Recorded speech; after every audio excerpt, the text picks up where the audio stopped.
What is the first thing you do when you load into a brand new world of Minecraft? I'd say for most you'll be finding the first tree, obtaining some wood, and making your much needed tools such as pickaxes, swords, maybe even an axe, and obviously the much coveted crafting table, which is always needed.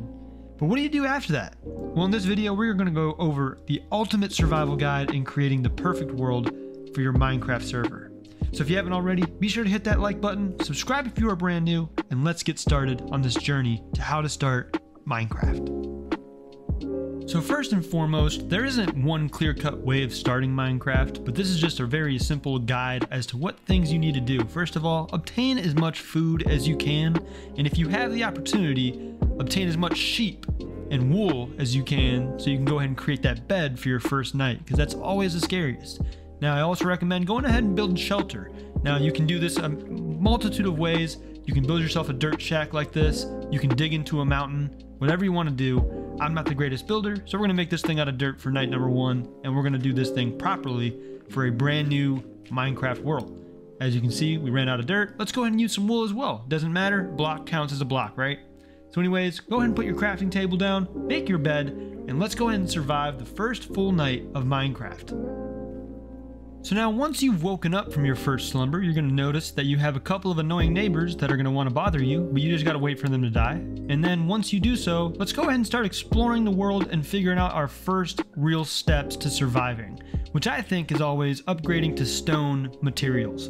So go ahead and get your wooden pickaxe out, mine some stuff, and let's get started. Stone can be considered pretty important just because you can make some better tools, but also furnaces and such are very useful in surviving, getting that much needed cookable resource and everything else. So let's go ahead and get these cobblestone, put into the crafting table, make our 3 furnaces, I guess. I only wanted 2. Make a couple of tools with it, and let's go ahead and start making it in this Minecraft world. Now to begin with, I'm going to go ahead and use oak wood planks as my fuel source just because I haven't found coal yet, but it is an easy resource to find, especially with the Caves and Cliffs update part 1. So once you cook some food, you're all set to survive a little bit longer than expected. So now once you got some food on hand and you got your tools, let's go ahead and start mining a little bit more, because what we're going to want to do is get ourselves set up with full iron gear along with some full iron tools to kind of make this process a little easier. And don't forget to kill some mobs along the way, just so you can get that coveted XP along with some food and whatever resource they drop along with it. And while you're killing these mobs, you can practice your PvP skill by getting those critical hits. But when it becomes nighttime, you're going to want to go into your hut, go to bed, because you don't want creepers blowing your stuff up. So day number 4, let's go ahead and start mining a little bit more significantly here, because we need to start finding some materials that are going to be beneficial to our Minecraft world. We still haven't gotten coal, but if you go into a cave, you should be able to find some relatively easily. So once you get a good amount of coal, you can make yourself some torches, light up the area just so nothing spawns on you, and we're going to take these torches back to our home to light it up for the first time ever. And the great thing about coal is that you can find these in large veins all the time. I'm talking about 20 to 30 pieces of coal can just be found in relatively simple caves. Now, we're back home. Let's go ahead and light this place up, and we are now officially safe from anything spawning in here, because light just makes it to where mobs do not, mess with you or anything else, so that's a very good thing. Now, once you get your iron smelted or cooked into a furnace, if you're brand new, that's what that means. Go ahead and make yourself a full kit of iron armor, and you're going to want boots, leggings, chest plate, and a helmet, and then go ahead and put those on, and you are now set to be hit a few extra times other than a creeper explosion. Now let's go ahead and go back in here. As you can see, we're going to go ahead and put our stone tools away, because now we can upgrade to iron tools. Iron pickaxes are the thing you're going to need to get diamonds in this case, so we're going to make sure we have that, and we're going to also have an iron sword because it does a little bit more damage to the mobs that we're going to come across. Before we get too far along into the process though, I want to start a farm.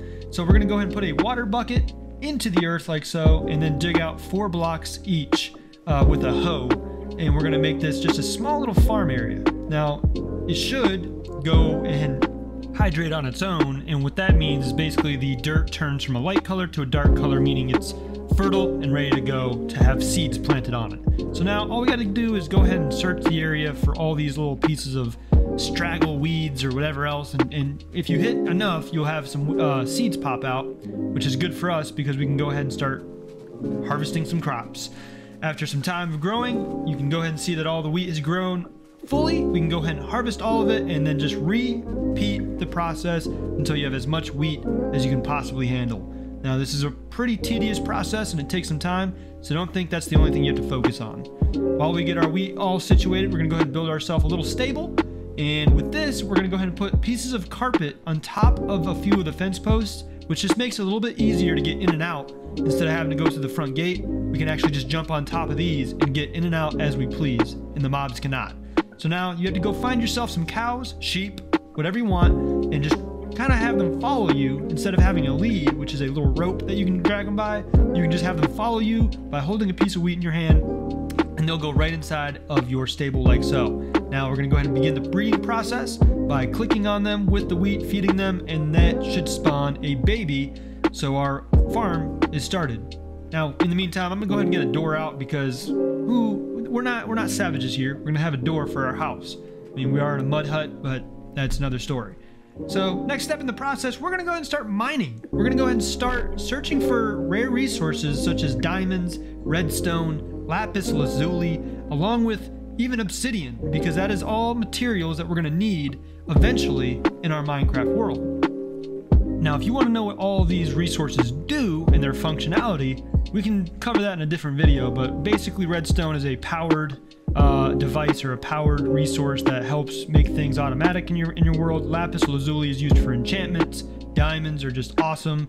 Iron is iron, and so forth, so on. Obsidian, we're going to need for another portal along with an enchantment table, because that is things we are thinking about going long term. The other strategy, instead of digging out a giant room, is strip mining, which is just digging in a straight line until you find diamonds. And again, you want to make sure that you are at level 12 to 16. I'd say level 12 is the best because that's where you're going to find the most, and that's just the most well-known spot. So make sure you dig down to level 12, and you just need to have your coordinates on. That's either Minecraft Bedrock or Java, so you want to make sure you do that. Now, when you come across obsidian, you want to have a diamond pickaxe to be able to mine it, and it's going to take a little bit of waiting to click on it because it's the hardest material to break almost, other than Bedrock. But once you get, I'd say 20 pieces of obsidian, we can go ahead and make our way back to the top surface. And as you can see, we're just exploring the caves and cliffs update that recently happened. So now we got all of our wheat continuously harvested. We're going to continuously keep feeding our cows so they keep breeding. We want as many cows for leather as possible, so that's just what we're doing here. And then also going to make our nether portal here, and all you need to do for another portal, I'm sure everyone knows, you need to make it a minimum size of 1, 2, 3, 4, and then 4 high from there, and then 4 high from here, or 5 high, I don't know. You want to make it look just like this. This is the minimum size requirement for a nether portal. I think the biggest they can get is 23 by 23. Then all you need is some flint and steel, and you can hit it like that. Anyways, guys, if you enjoyed the episode, this is part 1. So let me know if you guys want to see a part 2, and we will see you guys in the next one. I appreciate you so much. Leave a like if you're brand new, subscribe if you're brand new, and we will see you in the next one. Take it easy, everybody.